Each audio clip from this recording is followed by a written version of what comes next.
Napalag pa ang dating pulis at ngayon Quezon City's most wanted na si Alfredo Mabutol Jr. nang makorner sa laloma ng kanyang mga dating kabaro sa QCPD. Agad siyang pinadapa at pinusasan. Sarap pa man din ang kanyang anak na walang nagawa kundi ang umiyak. Nagkaroon siya ng warrants of arrest dahil sa non-attendance or bungling ng cases. At the same time, he was convicted also for a robbery case na connected also in one of their anti-illegal drugs operation.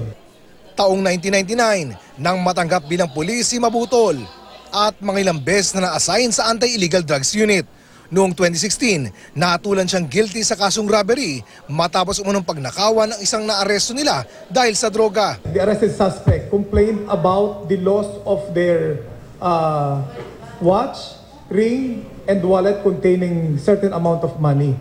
So eventually, during the hearing, it was proven that indeed they were responsible for the loss. That is why they were convicted for the case of robbery. Mula noon, nag-awol na raw si Mabutol hanggang sa tuluyang madismiss noong 2017. Base umano sa nakuha impormasyon ng QCPD, leader din umano si Mabutol ng iligal na grupo ng mga dating pulis na nagtutulak ng droga sa Metro Manila.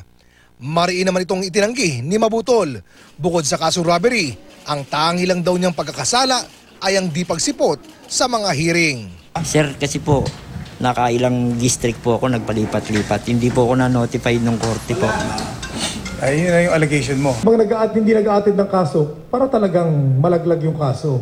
So, we were thinking, based on information, na ganun yung ginagawa niya. Oscar Oida, nakatutok, 24 oras.